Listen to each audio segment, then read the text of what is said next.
بسم اللہ الرحمن الرحیم۔ السلام علیکم ناظرین، سعودی عرب کی وزارت داخلہ کی جانب سے خبردار کیا گیا ہے کہ جو تارکین وطن کورونا سے متعلق ضوابط کی خلاف ورزی کریں گے یا دکانوں کے اندر یا باہر گروہوں کی صورت میں اکٹھے ہوں گے، انہیں مملکت سے ڈیپورٹ کیا جائے گا اور ان کے سعودیہ میں دوبارہ داخلے پر پابندی ہوگی۔ وزارت داخلہ کی جانب سے دکانداروں اور ملازمین کے لیے کورونا سے متعلق احتیاطی تدابیر کی خلاف ورزی پر سزاؤں کا اعلان کیا گیا ہے،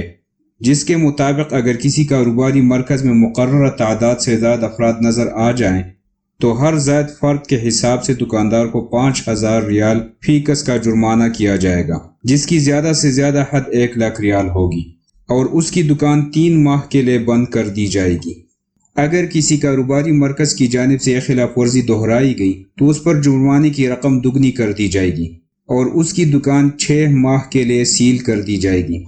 اس صورت میں دکاندار سے 10,000 فی کس کے حساب سے جرمانہ وصول کیا جائے گا، جبکہ تیسری بار خلاف ورزی کی صورت میں جرمانے کی دگنی رقم وصول کرنے کے علاوہ ذمہ دار شخص کو گرفتار کر کے اس کے خلاف مقدمہ چلایا جائے گا۔ اگر ان خلاف ورزیوں میں کوئی غیر ملکی ملوث ہوا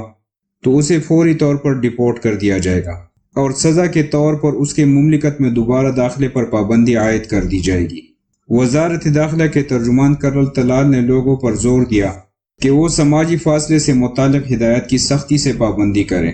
اور کسی بھی جگہ 5 سے زائد افراد ایک جگہ اکٹھے نہ ہوں تاکہ کورونا وائرس کی وبا کو پھیلنے سے روکا جا سکے۔